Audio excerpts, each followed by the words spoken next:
André Mendonça, ex-ministro da Justiça, ex-advogado-geral da União, foi sabatinado pela Comissão de Constituição e Justiça do Senado e aprovado por 18 votos a 9.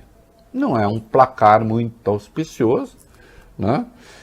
Considerando que a Comissão de Constituição e Justiça obedece à distribuição ali do peso dos partidos, o governo tem um grande peso, etc. Ele tem votos fora também da base governista, por exemplo, a Simone Tebet fez ali uma declaração entusiasmada de voto, né?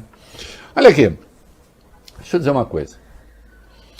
O titio aqui, às vezes causa surpresa a algumas pessoas, mas é porque as pessoas estão a surpreender. Eu penso o que penso, né? Eu não sou, eu brinco assim, eu não sou um combo. Chega no McDonald's e fala assim, olha, eu quero, tem que ser lanche, batata frita, refrigerante, não sei o quê. Não. Meu pensamento é meu pensamento. Algumas pessoas se surpreendem, outras não. Então ontem, por exemplo, eu disse aqui, se não aprovar a PEC dos precatórios, a alternativa é pior. Aí um monte de gente, defendendo a PEC dos precatórios, está agora defendendo proposta do governo Bolsonaro. Não estou defendendo proposta do governo Bolsonaro, só estou dizendo o seguinte: se não aprovar a PEC dos precatórios, o resultado é pior. Porque aí o governo abre espaço para o governo decretar estado de calamidade. E aí sim ele pode gastar sem critério nenhum. O que é pior? Aliás, o senador lá do Sergipe, Rogério, como é que é o sobrenome dele? Vejam para mim. Carvalho, do PT? Rogério Carvalho. Ele votou, ele é senador do PT, ele votou a favor da aprovação da PEC, não sei o quê. Agora o PT está pensando em puni-lo, acho um erro. Será mesmo que o Lula não quer a PEC dos precatórios caso se eleja presidente? Será mesmo que é preferível que o Jair Bolsonaro tenha um saco de gasto sem fundo? Porque é o que vai acontecer sem a PEC? Mas a PEC é pedalada? A PEC é calote? É tudo. Agora, tem uma hora em que você tem de escolher o mal menor. Portanto, meu pensamento é meu pensamento. Você está se preparando, então, para já apoiar o André Mendonça. Não, eu estou fazendo a introdução para dizer rigorosamente o contrário. Rigorosamente o contrário. Se eu estivesse lá, eu recusaria o nome dele. E eu não sei se vai ser aprovado ou não, não me interessa. Quando eu acho que uma coisa merece meu assentimento, eu digo. Se eu acho que não merece, eu não digo. Fim de papo. Também fui muito patrulhado, porque afirmei que a decisão do Supremo, da segunda turma, em relação ao Flávio Bolsonaro, é uma decisão técnica. É técnica, fazer o quê? Eu fui ler ontem, aliás, Bob, na íntegra, a decisão dos ministros. O Ministério Público do Rio de Janeiro tinha perdido o prazo para recorrer no Tribunal de Justiça do Rio. Tinha perdido o prazo. Estava usando um recurso no Supremo impróprio. Então esses órgãos acabam pisando no tomate e depois reclamam da Justiça. Eu quero que o Flávio se dane. Por mim, o Flávio seria condenado e iria para a cadeia. Eu acho que teve peculato lá no gabinete dele. Aliás, o Fabrício Queiroz diz que sim. Agora, eu defendo o devido processo legal. Como dizia o ministro Marco Aurélio, ex-ministro Marco Aurélio, processo não tem capa. Acabou. No caso agora de André Mendonça, continuo contra. E olha, o Bob Valubeni, ele fez uma sabatina impecável. Sim. Todas as respostas dele são boas. Eu não vi. Teve uma lá que ele escorregou, pisou no tomate, caiu no chão, mas se levantou. Pediu desculpas. Ok. Agora, ele é cristão, eu também. Ele é presbiteriano, eu sou católico. E eu sigo a máxima de que um homem se conhece pela sua obra, não pelas suas palavras. As palavras são muito boas, Bob, quando elas iluminam as ações. As palavras são muito boas quando elas esclarecem as ações. Às vezes uma ação fica ali um pouco atrapalhada no meio de um monte de coisas, especialmente nesses tempos de redes sociais, de gritaria. Feita a decisão de ontem da segunda turma em relação ao Flávio, um bando de gente ignorante que nem não leu zorra nenhuma, não sabe nada. É assim, eu sou contra Bolsonaro, então o Supremo está errado. Eu sou a favor de Bolsonaro, então o Supremo está certo. Eu não gosto do Bolsonaro, acho que é um governo que tem de acabar, não deveria nem estar aí, e o Supremo acertou. Dá para conviver com isso? Se der, ótimo. O que eu posso fazer? PEC dos precatórios? Calote, tudo, pedalada, agressão à lei de responsabilidade fiscal, mas a alternativa é pior. Dá para conviver com isso?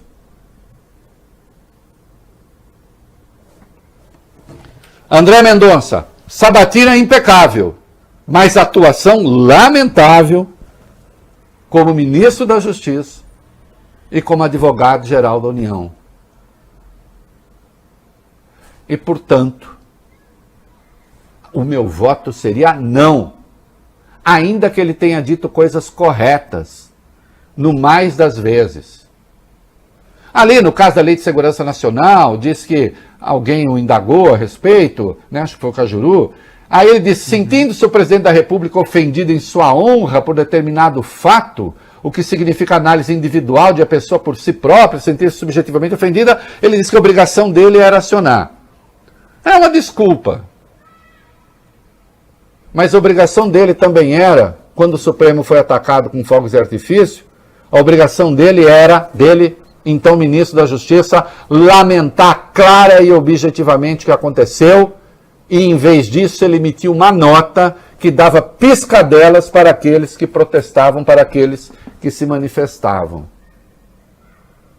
Obviamente, eu acompanhei o depoimento ali, trecho, não acompanhei o tempo todo, porque eu tenho mais o que fazer na vida do que ficar vendo 18 horas o André Mendonça. Nem chega a ser assim um retórico, né, tão atilado a ponto de você se encantar. Eu confesso que eu ficava, às vezes, eu me fixava um pouco na cabeleira dele, né, e às vezes me distraía, acontecia. Sim, né? Sim. E para quem acha que eu estou só fazendo gracinha, isso aqui, o Valeu Bene, aqui nada de graça, tá? Isso aqui é uma citação que eu estou fazendo do Gore Vidal. O Gore Vidal ele tem um texto em que ele está debatendo com um cara ultra-reacionário, e o cara ultra-reacionário... E o Gore Vidal, ou como dizem, Gore Wirral, né? O Gore Vidal era um homem bonito, cabeleira, tal, e o cara usava uma peruquinha, era um desses do Partido Republicano, carequinha, com uma peruquinha mal colocada, Bob Furui. E aí o cara começava a falar os maiores absurdos, e o Gore Vidal escreve, e eu, a cada vez que ele ajeitava a peruca, eu desviava o meu olho. Uma sacanagem. Porque, afinal de contas, o pensamento do cara não era tão interessante assim também. Né? Às vezes eu me desviava um pouco na peruca. Mas, sim, respostas corretas. Falou, por exemplo, da CPI. Claro, em boa hora vieram as vacinas, que são a causa fundamental de nós termos equacionado, pelo menos a níveis não tão tristes, de número de mortes, ou não tão altos, enfim... O cara, como ele assim, tem que tomar cuidado para não ofender muito o presidente, então vira assim, essa retórica de nós termos equacionado pelo menos a níveis não tão tristes, não, foi muito triste, sujeito, de número de mortes ou não tão altos, não, altíssimo, segundo no mundo, como não tão altos, não tão tristes? Mas aí sim, a vacina e talvez algum mal feito, e aí disse que a CPI, ok, cumpriu o seu papel. Então tá, foi ali, escapando. Mas a sua atuação, ninguém que eu saiba, expôs na sabatina, e se aconteceu depois me informem, eu digo os ouvintes, a frase infame dele, defendendo a abertura dos templos, de que os cristãos podem não matar, mas podem morrer por sua fé, quando as pessoas estavam morrendo de vírus. E sim, a níveis muito tristes e muito altos. Então, não, definitivamente não. eu não aceitaria a indicação. Rejeitaria. Agora, o governo tá, sim, pode ter deixado ele um pouco de lado nesses tempos aí, mas fez um esforço aí na reta final. Eu acho, segundo me dizem alguns, que tende a ser aprovado, mas talvez com a mais baixa margem, desde que se apura as indicações. Não sei. Vamos ver. Você torce pela rejeição? Torço. Ainda que, como eu não sei quem o Bolsonaro indicaria para o lugar, Bolsonaro sempre pode piorar as coisas. Esse risco sempre existe. Né? Num dado momento, meninos, então, só para encerrar essa introdução aqui, né, eu me interesso pela obra, eu me interesso por aquilo que as pessoas fazem. Só aquilo que elas dizem, né, não move as minhas escolhas. Me diz aqui um amigo jornalista que o Contarato cobrou a defesa da abertura dos templos. Se a gente conseguir saber que resposta ele deu aí, a gente informa ainda aqui. Insisto, são os atos, não são as palavras. Palavras devem esclarecer os atos. As palavras não podem servir para obscurecer as atitudes concretas. E o trabalho do jornalismo, inclusive, é esse. O trabalho do jornalismo, o trabalho da ciência, da objetividade. Né? Mostrar a diferença que existe entre a aparência e a essência. As palavras, muitas vezes, servem às aparências, não revelam a essência. Quando elas revelam a essência, a gente tem um momento superior da cultura.